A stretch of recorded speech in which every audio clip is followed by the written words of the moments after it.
here. Isn't that interesting? Everybody moves toward the back, but yeah, thanks for having me. This is going to be fun. I hope I'm entertaining. I hope that you know, that I don't bore you too deeply. I want you to ask a question at any time if you've got any questions. Right? We don't have to. We're going to do a Q&A at the end. Can you hear me all right? We're going to do a Q&A at the end. I'm just going to read a piece that I've never had a chance to read. That's one of my favorite pieces from my first book called Things I Like About America. And the title, I think, is somewhat confusing because it's a facetious title. It's not that there's not a lot of things I like about America, but it's a facetious title. Anyway.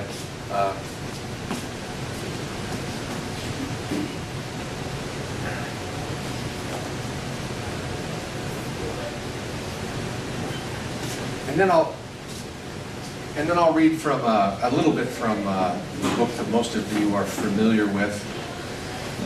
The book. Could you put your mic up just a little bit? Great, thank you. Yeah, and then I'll read an excerpt or so, and we can discuss the book that most of you are familiar with, and the book clubs of Nebraska, and commend my performances at their local libraries because it's the only book they think they're always surprised to find that I've written other things, but this one is called Where the Rain Belongs. And I don't normally read it because it's kind of long, so let me just get to it here. After 3 nights at the Broadway Motel out on the highway, $12.95 a night, color TV. A week in a $40 a week First Street flop house with free-running roaches, dying winos, and slender and wasted young homosexual men. 2 rumpled and freezing nights listening to the rain clatter against the roof of my car, and no luck finding an apartment or a job. I finally took to the streets of Eureka, California on foot. I had just quit the drink and drug life cold and was starting all over one more time. I had in my possession a world globe, a sleeping bag, a box of clothes, a battered and thumb-worn 1969 American Heritage Dictionary, a brand new copy of Writer's Market, an IBM Selectric typewriter, and my second novel, which, unlike the first, I knew would be a hit the minute I finished it. Since the bottoms of the fishing and lumber industries had dropped out, the only people who lived in Eureka anymore were oil and acrylic painters from LA, slim young men who had migrated north from San Francisco to die quietly and cheaply of AIDS, a few woolly misanthropic forestry students who attended Humboldt State University in Arcata 6 miles north, the stubbornly unemployed, the habitually poor, junkies on welfare, and the handful of fog dwellers like me, who, whether they had a dream about art or painted by numbers in the sewing room at twilight, had come to live here because it was cheap. It rains a great deal in Eureka. This is, after all, a rainforest. The coastal redwoods create their own drizzly, prehistoric microclimate, sipping the fog off the sea like a root beer float. The sun rarely shows. The pulp mill out on Samoa Peninsula chugs up its fetid orange efflux 24 hours a day. I speak of the habitually poor. Eureka seemed to have more than its share. In my campaign for a room, I hit some striking third world pockets with lawns like Mesozoic tar pits and toothless drifters asking me for money, and mud-splattered porches crowded with soggy naugahyde and busted Sears barbecues.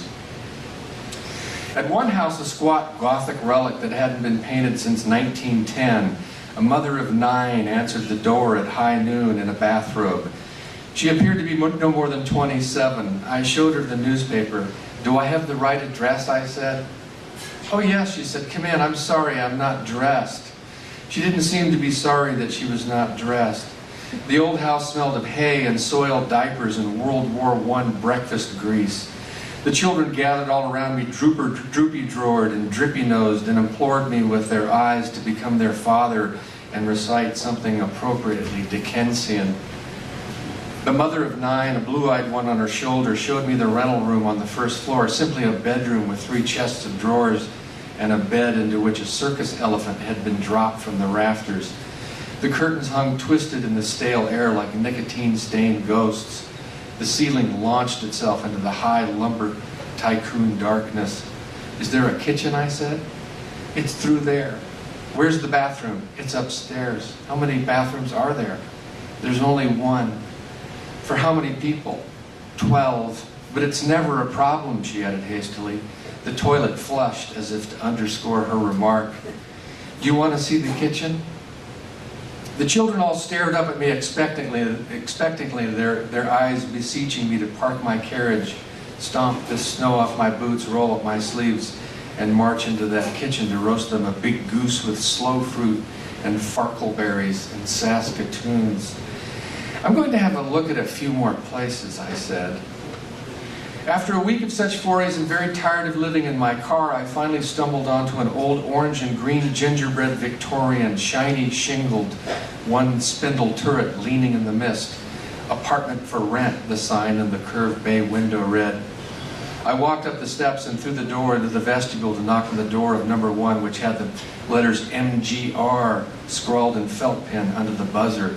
A pregnant woman in her 20s answered. She seemed surprised to see me. "Can I help you?" she said. "Is the apartment still available?" "Is it for you?" she said. A short, angry-looking little man glared at me from the couch. "Yes, for me."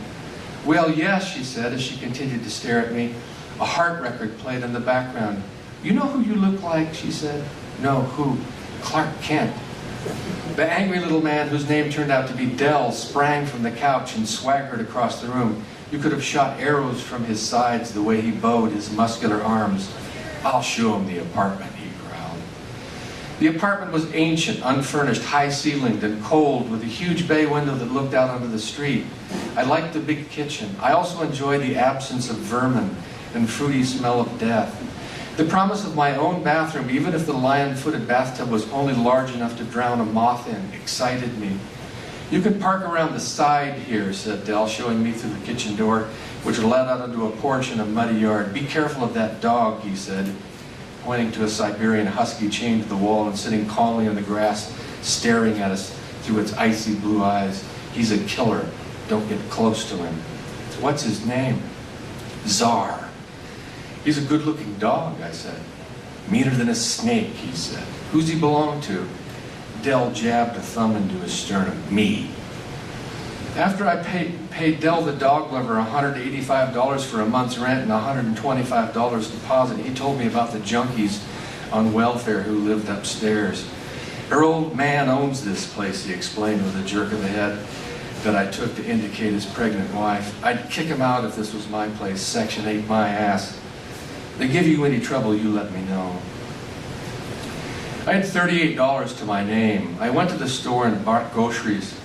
I had to save $5 for gas. I did not have enough money to buy cheese. But I was sober now, a non-smoker, so I could live on very little. I worked for a while on my novel, a scathing social critique that inexplicably veered off into science fiction. Everything I wrote in those days veered off inexplicably into science fiction. Later that afternoon, I sat out on my kitchen porch for a while in the mist, and the dog and I stared at each other. 2 children were playing nearby with a ball, which got away from them and rolled into the killer's territory. He stared at it, uninterested, classic killer profile. The children stared at it too, arms hanging dejectedly at their sides. There were 4 more such balls molding in his domain, lost forever, like gold coins in the lair of the legendary slobbering troll. The kids turned their attention to me. "Don't look at me," I said. "I'm new here. I don't even know where the hospital is." There was no heat in the building except for a senile dwarf in the basement who rubbed 2 files together whenever the wind turned down from Nome, Alaska. Even though it was spring, Eureka is never a warm place, maybe 2 days in the summer over 75. I slept on the floor in my sleeping bag and periodically woke with a start as something crashed or tumbled across my ceiling. The junkies who lived upstairs were on Peter Pan time, not Pacific Standard. Long oceanic lulls were followed by squabbling, followed by the sound of spoons clattering across the floor, followed by the blasting of the stereo, no matter what time of night it was, followed by another long lull, then a sudden roaring burst of the theme song from I Dream of Jeannie. Occasionally I heard a child howl or cry as if struck. Visitors clomped up and down the stairs at all hours, staying just long enough to say hello or perhaps exchange some item of sentimental importance, a baseball card or a slice of homemade German chocolate cake. Meanwhile, I looked for a job, but there were simply none in Eureka. Finally, I broke down and answered an ad that had been running in the newspaper since I'd arrived for a cook in Arcata, the little hippie college town 6 miles north. The four owners of this restaurant had all been mistreated together as cooks and waitresses in another restaurant, so they pooled their money together to open a restaurant of their own, complete with an unmanageably large menu. They tried hard to be hip and agreeable, but you could see 14-hour days, ignorant help, waitresses who stole from them, wily overcharging purveyors, 242 items that had to be fresh prepped daily, 10-pound cans of tomatoes mysteriously exploding in the pantry, and cooks who didn't show up wearing them down. Soon they would have to make certain concessions to competitive restaurant reality and become more like the owners they had left behind, better flee up into the hills to live in a teepee. They seemed happy to see me, probably because I wasn't fresh out of jail. How many responsible, competent, experienced people do you expect come walking in your door cooking for minimum wage? I told them I could only cook part-time because I was working on my novel, which I was convinced would be a commercial success any second. Cool, said kitchen manager Dennis, a non-violent macrobiotic dressed like a medieval peasant. He gripped my hand in a firm, Grateful Dead handshake. Start tomorrow. On my second week of living in the green and orange gingerbread Victorian, a pot of pinto beans simmering aromatically on the stove, I heard a kid bang through the vestibule door and shout on his way up the stairs, "Are you cooking something, Mom?" A moment later, he was back down the stairs knocking on my door. I answered to find a small, thin, wide-eyed boy with big pink ears sticking out from the bald sidewalls of his punk rock haircut. He wore grass-stained orange bell-bottoms, an oversized blue polo shirt, and black mud-encrusted Goodwill Oxfords. He looked to be about 8 years old. He had a cast on his arm with a happy face painted on it. "Are you the new neighbors?" he said. "Yes, I am. The people who lived here before got kicked out." "Is that right?" "Yeah." He arched his eyebrows at me. "They didn't pay no rent." "I usually pay my rent." "What's your name?" he demanded. I told him. "I'm Henry," he said in a tuneful little voice, extending his good hand. "I live upstairs." He swung his cast up to indicate the junkie apartment. I shook his hand, which was soft and small as a mouse. "How'd you break your arm?" I asked him. "Fell off my bike." "How long you have to wear the cast?" 8 more weeks. "Itch?" "Yeah, oh yeah, I scratch down there with a hanger sometimes." "Do you cook?" "Yes, I do." "It smells good. What is it?" "Beans," I said. I considered inviting him in, then thought better of it. "Where'd you learn how to cook?" "Just picked it up along the way." "My mom don't cook," he said dolefully. "What about your dad?" "My dad's dead." "Who's that up there with your mom?" "That's her boyfriend, Terrence." He pronounced the name with a snarl. I nodded, feeling vaguely depressed. He pressed lips together. "I gotta go," he said, whirling and banging back out the vestibule door. The next night when the stereo blasted on at 3 in the morning, I walked up the stairs and knocked on the door. A long-nosed corpse in a pork pie hat answered. He squinted as if trying to place me. "Can you please turn your stereo down? It's 3 a.m. "You a cop?" "No, I live downstairs." "Oh yeah," he said. "Sure thing, man," he said, and closed the door. Every night when I came home from the restaurant, I'd park in the muddy grass alongside the house, and the vicious killer dog, chained up with nothing to do but look fierce, would look at me fiercely. He was so fierce he didn't even bark. I began to bring him scraps from the restaurant. After the checks started coming in, I began buying him canned dog food. His masters visited him once a week for as long as it took to fill a plastic pan with dried dog chow that would sit against the wall under the eaves and soak up rain. I gave Czar a can every morning, chucking his cornmeal sludge off into the bushes. I had to be careful to maintain the chain's length distance. He watched me with the cold, murderous calm of the predator, waiting for his chance to pounce.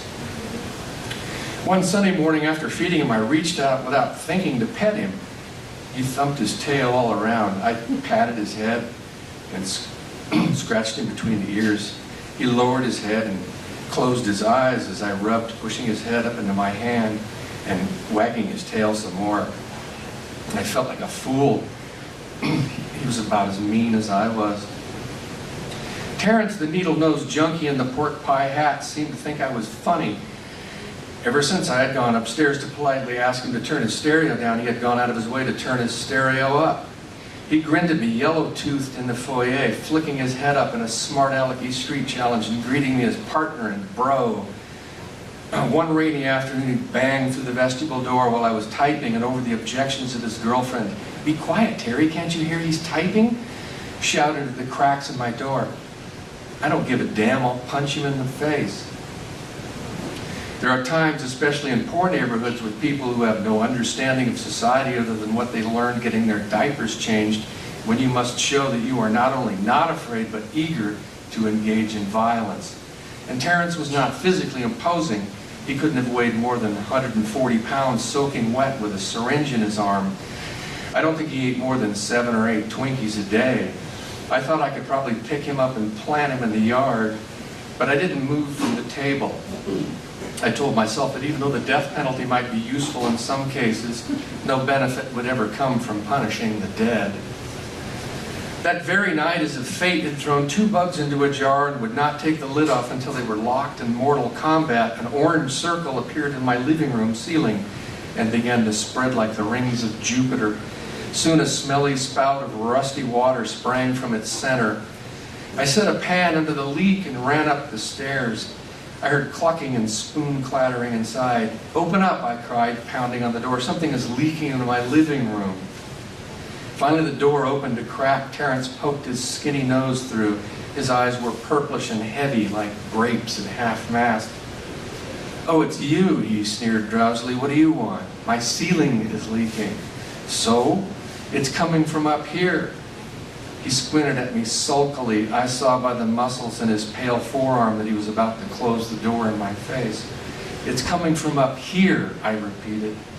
Terrence regarded me with his sagging, impenetrably dark and plant-like eyes. I was about to wedge my foot in the door when Dell the dog lover, arms bowed, came charging past me up the stairs to throw the door aside, almost knocking both me and Terrence down. "What the fuck is going on up here, Terry?" he said. "You jamming up the pipes again?" Terrence gave a languid, resigned blink. His toothless, glassy-eyed girlfriend sat like a freshly killed rabbit, licking her cracked lips on the sagging brown couch. The little place was hot as a gerbil cage and swimming with the miserable smell of neglect. The floor was strewn with junk food wrappers, crusty boots, and paper plates with nacho cheese and ketchup stains. An electric heater buzzed in the corner, its bright orange coils singeing the last few atoms of oxygen out of the air. "You live here free, man," said Nell, "and we all put up with your shit. That don't mean you get to trash the place. I warned you about flushing needles down the toilet." "I hate your guts," replied Terrence dreamily.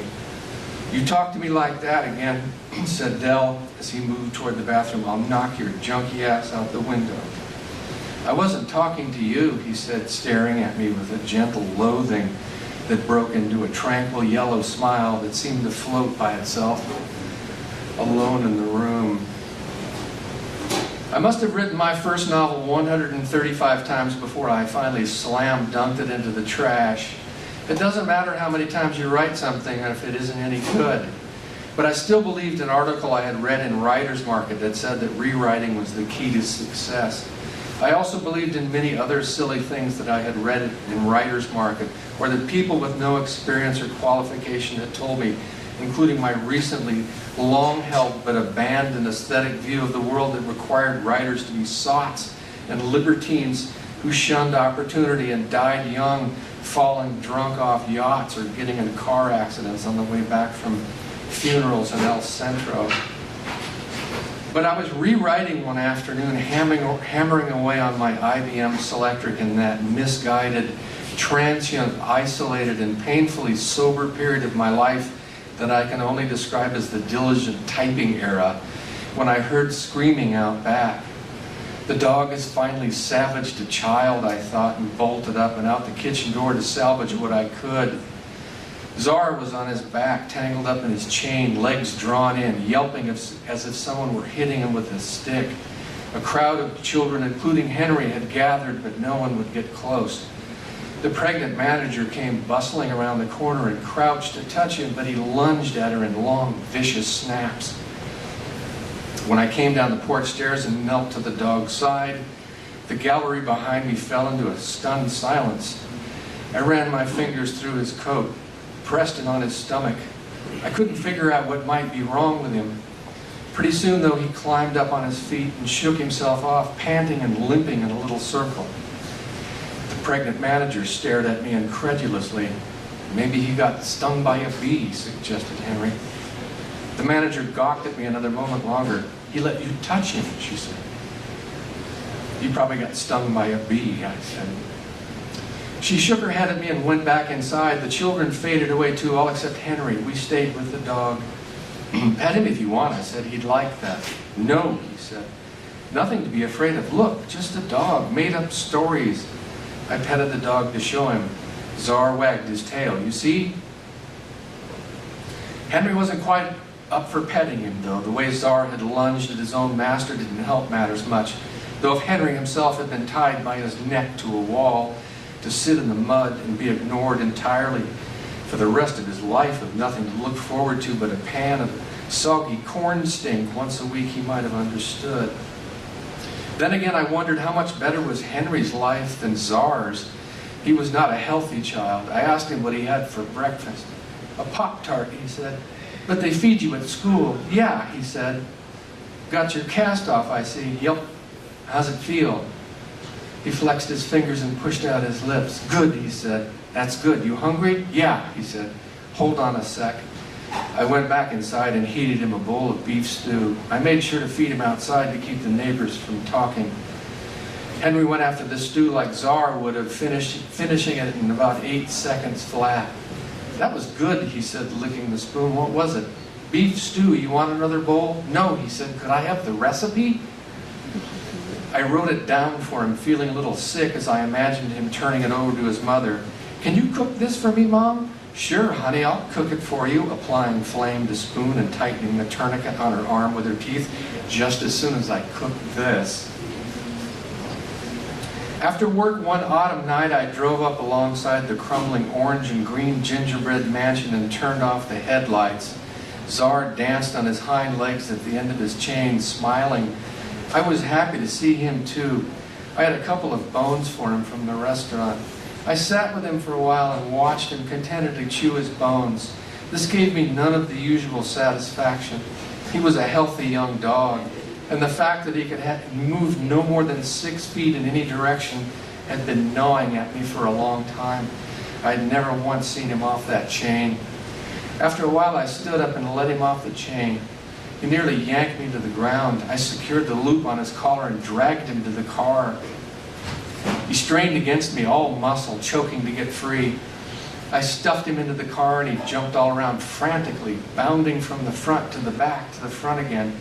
After a minute, he settled himself into the passenger seat and gave me a quick glance of giddy disbelief. I started the car and backed out and headed for the beach. Czar shoved his head out the open window, prancing on the seat, snorting and rearing and smelling the air.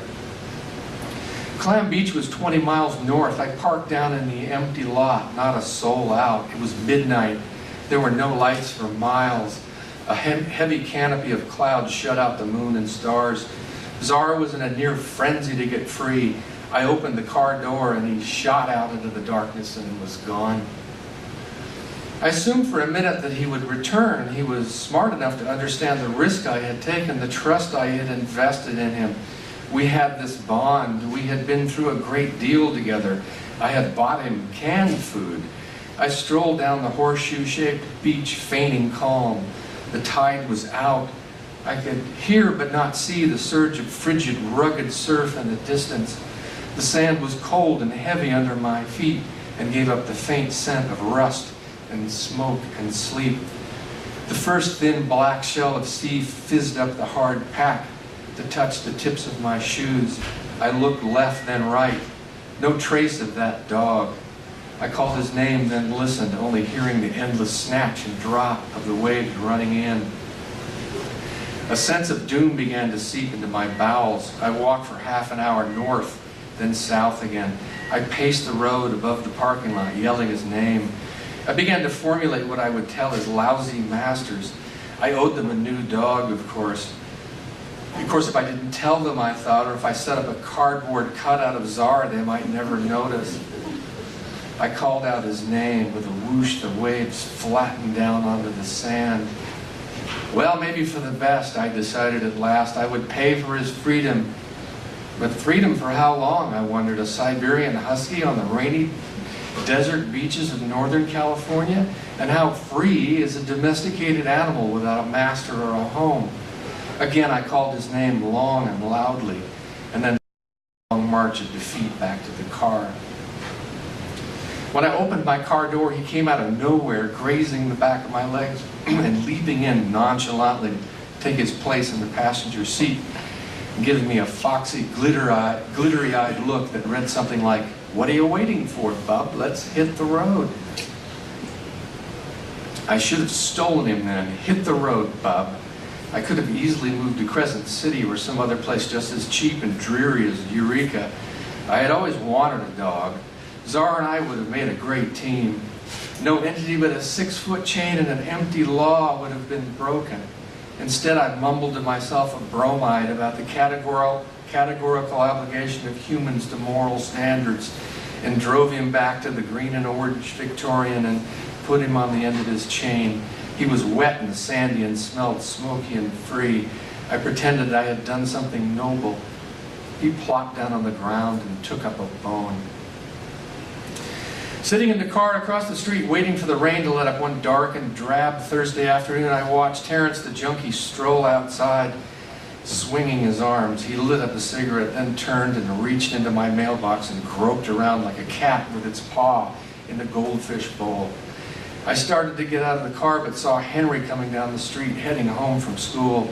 He wore a cheap blue plastic jacket with a grease stain on the arm. He held his weak arm up in front of him as if he were checking the time. His punk haircut was plastered and dripping. He swiped his foot through a puddle. When he saw Terrence up on the porch, he slowed. Terrence tossed his cigarette into the grass and gestured for the boy to come out of the rain. Henry climbed the wooden stairs. Terrence leaned down, clasped the back of Henry's neck, and spoke in his ear. Then he pointed his finger and struck him in the face with the back of his hand. Henry opened the foyer door and tore up the stairs. That evening, Henry knocked on my side door. He stood draggled and dripping down on the stoop. I had never let him inside before. There was already tension about my feeding him. I had not realized that by trying to help him, I was only making things worse. "Come in, Henry," I said. "What have you been doing, walking around in the rain?" "Yeah, kinda." A dirty puddle began to form at his feet. "Let me get you a towel." "What happened there?" I said, pointing at his swollen eye. He gave a little shrug. "Got hit by a ball at school." "Oh, you okay?" "Yeah." "You hungry?" "Nah." "You want a Coke?" "Okay." I got him a Coke. He slung the towel around his shoulders like a boxer and toured my apartment. There wasn't much to look at: piles of discarded typing paper, my nest of blankets and sleeping bag in the corner, a Goodwill dining table with an electric typewriter on it. He spun the world globe and said, "What do you do down here anyway?" "Eat, sleep, that kind of thing." "I mean all that typing, you're always typing." "I'm writing a book." He sat down on my only chair and took a swig from his cola. He squinted and touched his swollen eye. "What's it about?" "It's a social critique." He stared at me. "With violent clowns in it," I added. "Oh," he said. I was about to expand on my rosy literary future. As a matter of fact, I'd been waiting for a reply from a big-time New York agent whose name I had gotten out of the back of Writer's Market when I heard the upstairs door squeak open. Henry's mother called blearily down the stairs. The boy and I shared a moment of apprehensive silence. "You better get going," I said at last. "Your mom doesn't like you down here." "My mom don't care," he said. I went to bed early that night, pulled the sleeping bag over my head, and listened to the wind from Nome, Alaska, carving down through the crags and niches of the icebergs floating out on Humboldt Bay. About 2 o'clock, the junkies woke me up with a clatter of spoons. I heard the toilet flush. Then I heard Henry's voice, and then Henry crying. I put on a jacket and a hat and paced the room. I stared at the violent clowns on the sheet of paper and the typewriter. Then I went out to visit Czar, who was asleep in the soft rain. When he heard the porch board squeak, he looked up and thumped his tail at me. When I had saved up enough money, I began looking for apartments downtown. I wanted to be closer to the store and the library and the post office, and also to get out from under the junkies. I was also thinking about selling my car. There were plenty of apartments downtown, but most of them were too expensive. One day I answered an ad at a security apartment building on 8th Street. The lady who ran the place, a wacky fascist with a telescope in her living room window, she claimed to work for the police, said there would be a studio opening at the beginning of the month, $200 a month. I thought a complex run by a female version of Hermann Goering would be at least be quiet, so I gave her a holding fee and headed back home. Turning the corner, I came upon Terrence fishing around in my mailbox again. I was certain he had stolen the positive reply from the big-time New York agent. He grinned when he saw me. He had a piece of mail in his hand. "Is that mine?" I said. "No, it's mine." "I thought I saw you with your hand in my mailbox."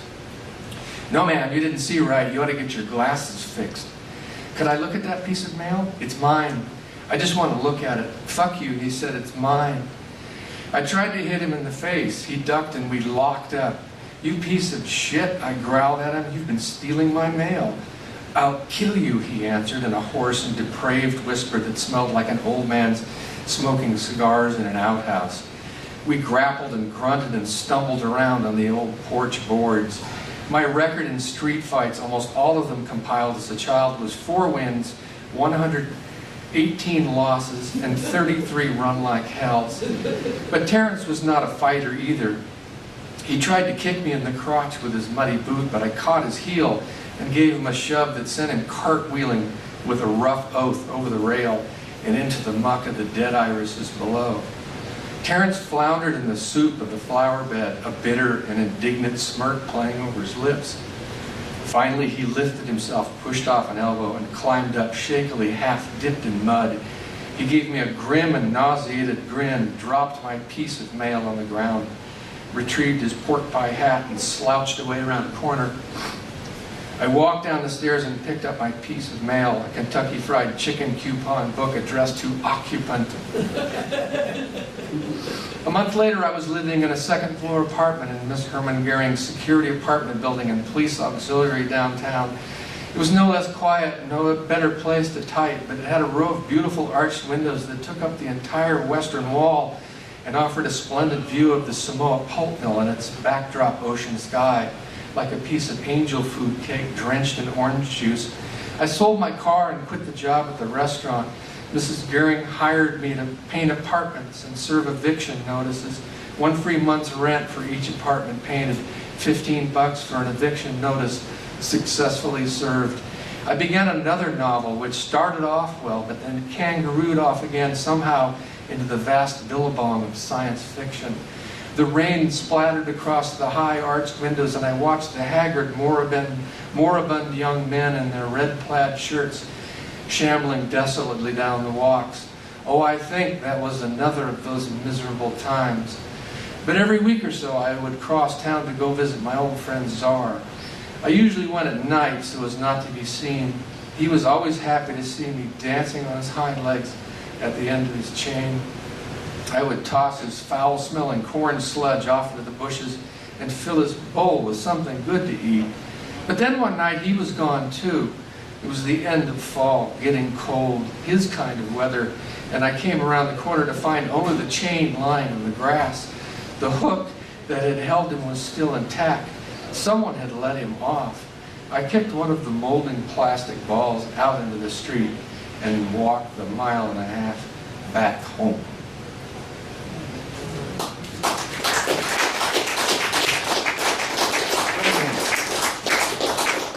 Any questions? Why do I read such long stories? Yes? I noticed from your writing, from your talk, that you were more giving towards Czar than you were towards Henry. Why was that?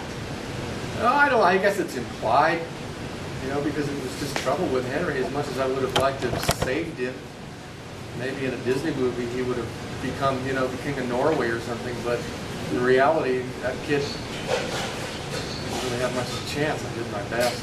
Don't you think it would have made more of an impact though if you were more? Well, these are called essays, personal essays. So that's actually a true story. So I can only work. I use fictive techniques, connected devices, compression, but it's a true story. I lived that life. Henry, I changed his name.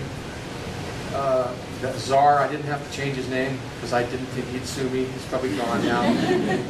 But yeah, that's a true story. So I only have so much latitude with these types of stories. I also write fiction, and if I would have made that a story, he definitely would have been the King of Norway, and I would have been his court jester at the end. I don't know if Norway has a monarchy. I'll be irresponsible. I should be talking into this, shouldn't I? Can you hear me? Can you hear me over the fryer? Is that better? Did you hear anything I said? Yeah. Any other questions? Okay, I'll just read something from Love and Terror, and then you can ask me whatever you want to ask me about that case. I was recently contacted by Unsolved Mysteries. Somebody read the book, they turned it over to the producer, and I was jazzed because even though it's a cheesy show, it's got millions of viewers. And just to reacquaint America, Stephen Hadia, the theoretical math professor, for those of you who don't know the story, disappeared he only taught for 3 months. He disappeared a few days before the term. Come from Lincoln after he got his PhD from Spearfish. But he just disappeared without a trace, and then 95 days later they found his body burned and bound to a tree on a private ranch 1/2 mile south of the campus where he taught. The police did a very spiritless and poorly equipped investigation. It was turned over to State Patrol. By that time, evidence had attenuated, and so there was no satisfaction for anybody, especially me. I don't do true crime, but he lived right around the corner from me. I knew all the people who were involved, the sheriff, the lead investigator, many of the people that he knew. So I tackled it. Anyway, Stephen, because the case was so horrific and remains mysterious, he made CNN for a minute before, some other event. Trump that. No, I'm sorry to use that word. I guess it's all right to use that word. Anyway, so I really did, first and foremost, want to portray Stephen as a human being because he didn't get that in the newspapers.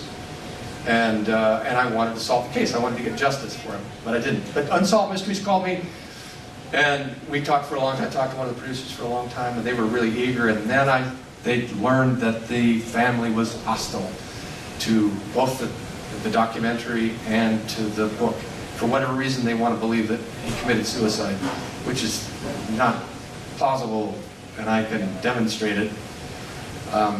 But anyway, once this television program, which relies on, it's a familial television show, the fact you feel good at the end because the brothers are reunited or whatever, and so they have to have family involvement, and so it didn't happen.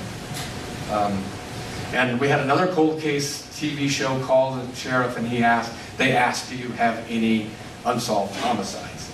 Because they had read the book, I Am Imagining, because this is what Carl, the sheriff, told me, and he said, no, we don't, because he believes it's a suicide. So a cold case team is not going to come in to try to solve this case if they don't get cooperation from law enforcement. So we keep getting thwarted.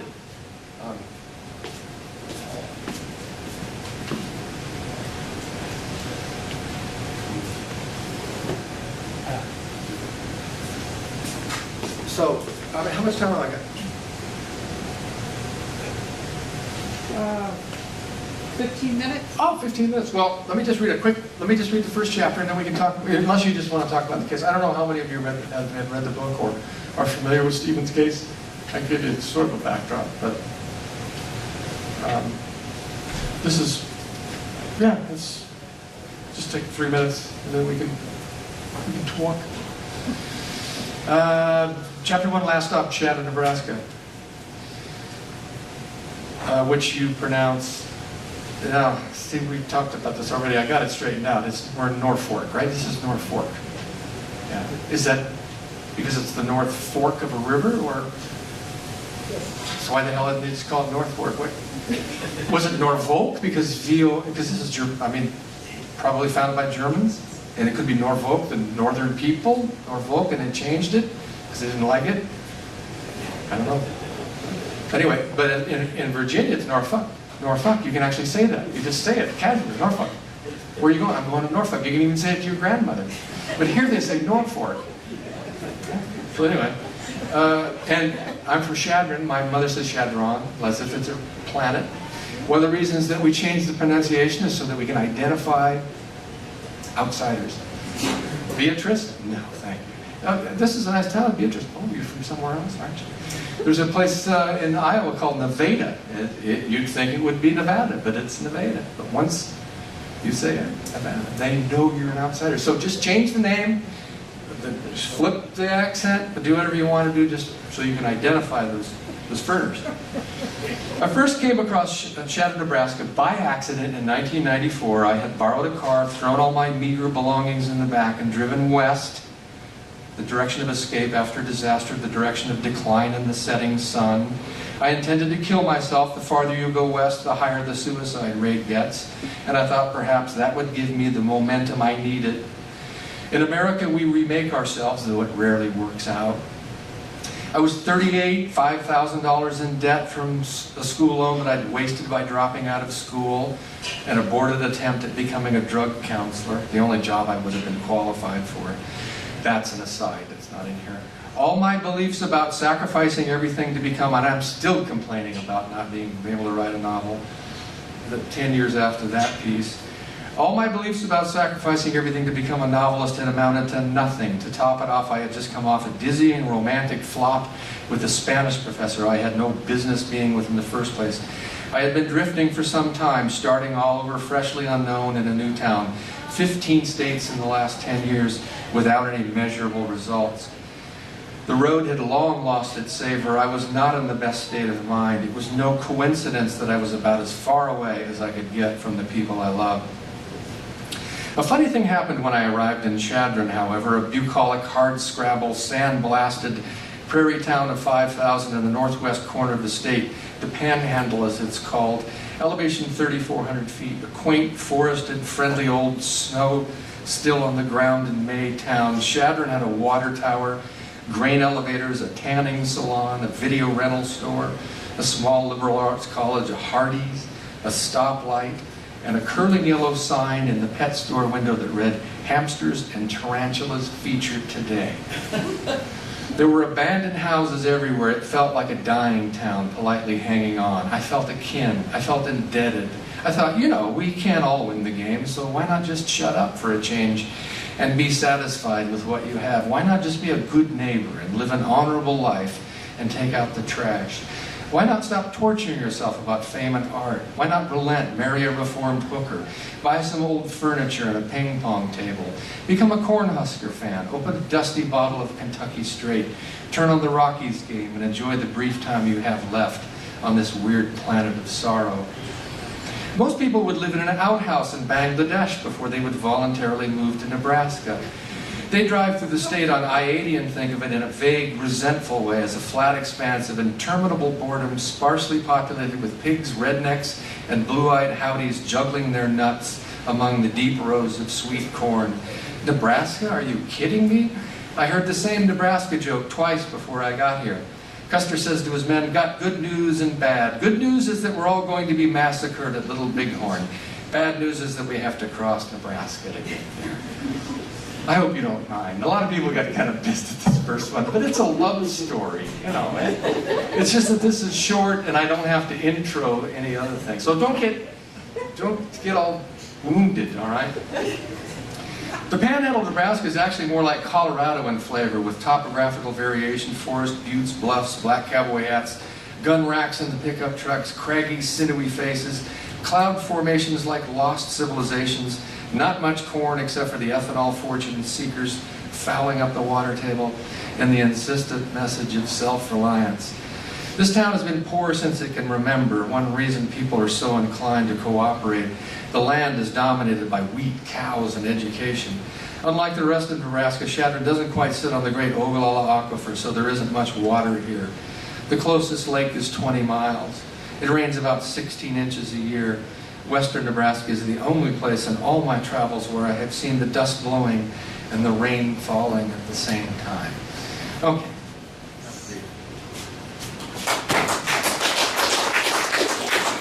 All right, few minutes, if there's any questions. Any questions? Should I read something else? Did I answer all your questions? Was I not skillfully comprehensive to be able to answer all of your questions? And, yes? Was your first album Gun Flowers a song? Yeah. Yeah. I got a question. Did you ever live in the Caribbean? Yeah. Because I just read Florence Welch. Yeah, that was based upon experiences. Those are fiction, by the way. She's not listening Yeah, anymore. you do the read me and Florence and Florence so well. I thought you had. Yeah, I had fun with that. I made up my own island and put all kinds of plants and vegetation that weren't even native to where I lived, which was St. John. Which it wasn't tame by any means, but I just had a lot of fun with the lore and the flora and the fauna. Did you cook there too? Yeah, I cooked at the Keneal Bay. It was called the Keneal Bay Plantation. It was a Rockefeller resort. It's changed. I don't know what it is now. It was $200 a night back in 1970, whatever it was. I mean, that was $200 a night. That's a lot now. But it's probably $600 a night. It's a great island because it's 2/3 designated by national parks. So it's protected. So there's not a lot of people there. And St. John, and I lived on the east side. Have you been there? Yeah, I've heard stories about it. I don't want to go back. But I lived on the east side. There was probably 12 people. We were called Redlegs. And we were the bottom of the caste because we were the poor whites. And it was formative, though. It was my paradise lesson. Any questions? No questions? None? Oh, good for you. Oh! Which one of your works or books do you sort of consider a favorite, and why? Do I consider what? Updated? Your favorite. Oh, this one. Things I like about America. Yeah. Things I like about America. And because? I don't know. It was I think a lot of writers will say this, that just in a particular period when they're blossoming and they don't realize it, and they're working with, especially the early books, there's just so many things. And naturally I would assume that most other people would also be attracted to bigger stories, the most important stories emotionally, or having potential interest to a reader.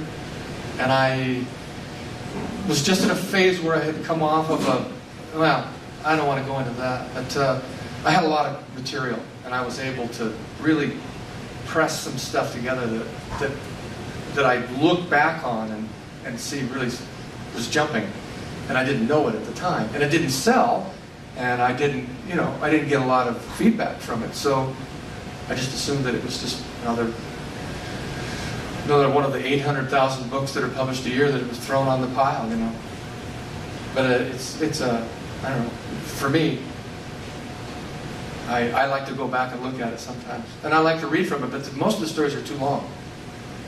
The title pieces goes on forever. And my favorite piece is She's Got Barney Rubble Eyes. That's how I lost my virginity with a sociopath. And I tried to deal with that for so many years. It did not me. It changed everything. But I finally told it in a way that was funny, so people think, oh, it's a hilarious story. It is a hilarious story, but it wasn't. But I mean, that's what you do with tragedy, right? So I really like that story. I like what I did with it. I was able to turn a really horrible and completely lacking in humor. I was able to turn that into a very funny story. I hope. Anyway, somebody, yes. Do you hold out any hope that Stephen's murder will be solved? And I do, yeah. I do. There's two things that work against it. There's three things that work against it. There's many things. It's like we're in some sort of weird force field or something. But his family, they oppose all efforts to, and I think you might be able to imagine why they just want to let him, they don't want to, they just want to be done with, they want to be able to bury him. If my sister or brother or mother or father or whatever had died this way, I don't think most of us would react that way. But that's the way they react. So they're recalcitrant in all efforts. The town also didn't know him. He was portrayed as a sort of a freak, as a guy who was depressed and had tried to commit suicide the year before. And if this case is solved, there are going to be prominent people who are going to be found to be complicit in his murder. And I think the town and the people who have influence in the town have sort of subconsciously allowed the fact that this guy has been disposed of. It's human sacrifice, what is called human sacrifice, to save the lives of the reputations of the prominent members. And it also besmirches the town itself, the college. It's just better if he killed himself and he's gone, and we could just think of him as an incidental human being, which is not right. But so, and then again, it's very difficult to, like I said, a cold case. Nobody's going to come here and cold case this thing unless they're willing to defy the authorities. And his death certificate doesn't say anything about it. There's no. It's not accidental, it's not suicide, it's not murder. They just don't know. I can't remember the language they use. So, so anybody could come in here and open this thing up, but they don't want to because, and especially a TV show is not going to come in here because most of those true crime shows, they like to come in and get the carpet fibers or the blood sample or whatever, and then the rest have the thing solved in an hour, and then we see him. His head shoved down and he's pushed into the back of the unit. Justice works, but hundreds of thousands of murders remain unsolved, and his will be probably another one. So, but I do eventually think that there will be somebody who feels guilty, there will be a deathbed confession, there will be an accident, because I know that he couldn't have killed himself that way. He couldn't have. He was not capable of burning himself to that degree, and I've had discussions with the county attorney, who's attended many burnings, and he says, no, he couldn't have done it.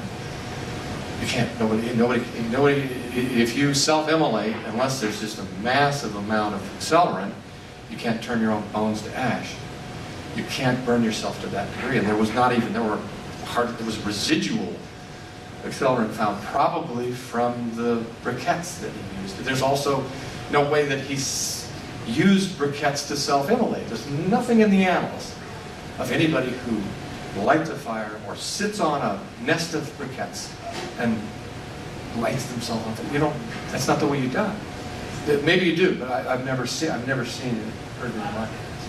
Maybe lash himself. They claim he lashed himself. Yeah, he lashed himself, or someone lashed himself. It's possible. We've done it. We could recreate the whole thing except for the burning. And the profile, and him being on private ranch property.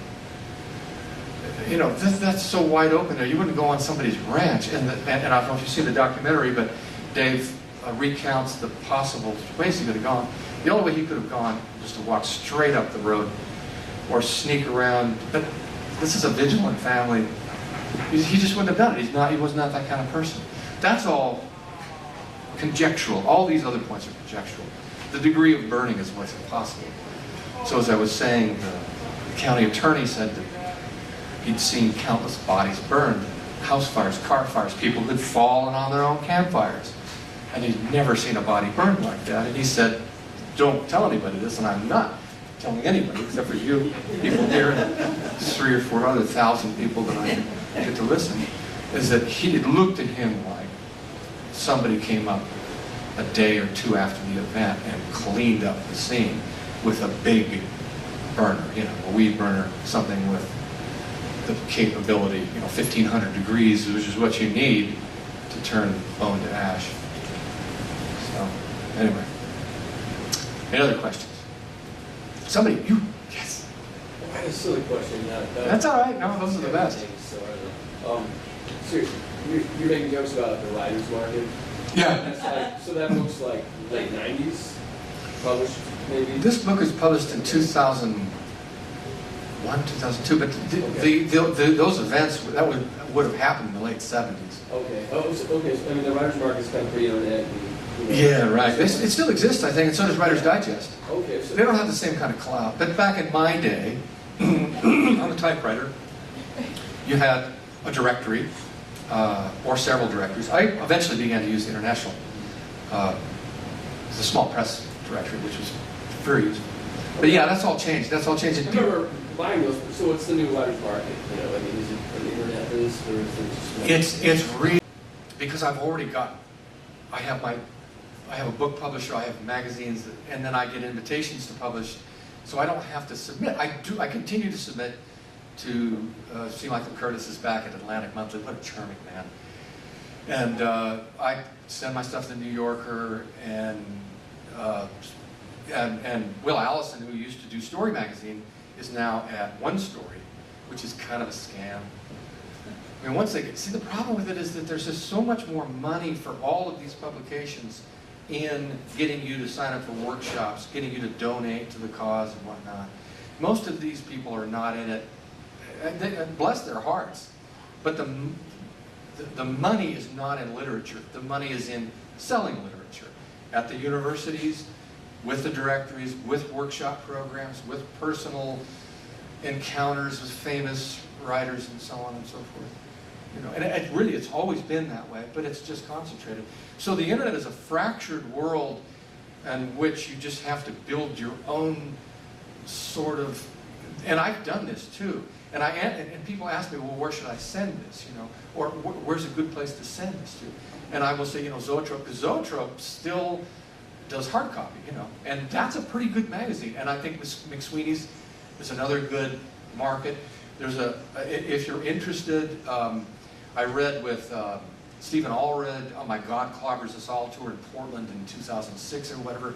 He's now the fiction editor at Timberline Review, which I believe is a new magazine. And so there's hundreds, there's always been thousands of these magazines. And they may be, like Sewanee Review has been there for 80 years, But most of them just pop up for a year or two, and then they recede. But Timberline Review has popped up, and they want submissions. So Stephen, because he remembered me, says, have you got any fiction? I said, I don't have any fiction, but I've got, think of American history as a comic strip, which was an essay about Trump. It really wasn't an essay about Trump. It was an essay about how silly politics is, because I think politics and wrestling on TV, I don't see any difference between politics and wrestling on TV. I don't take it seriously. I just laugh at the bastards. But a lot of people take it very seriously. But it was a laugh at the bastards type of a piece, and I thought it was somewhat substantial because I did talk about the 6th century Roman Empire, and I did talk about a lot of things that I thought were substantial. But I'm not going to take a stand on. We were just talking about world wrestling with my friend whose girlfriend didn't get to see Randy Romaine or whatever the hell his name was because he'd been hurt in a big fight. But that's what it is to me, But Timberline Review, Portland, Oregon, send your stuff. I sent them my essay that had been rejected by the Sun, and they snapped it. Even though it wasn't fiction, they snapped it. And listen to this. I don't like to brag. $25. I'm not stopping there. And a copy.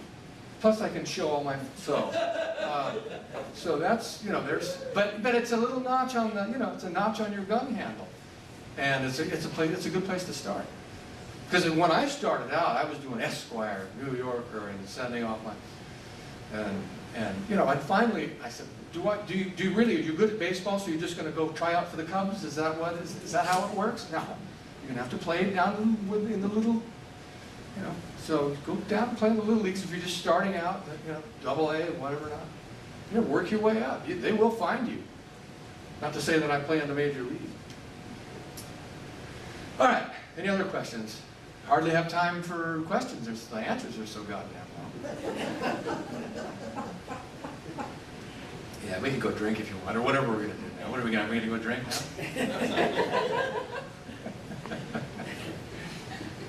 Oh, I've got some books too, if you want any books. I brought some books if you care. I can sign you a book.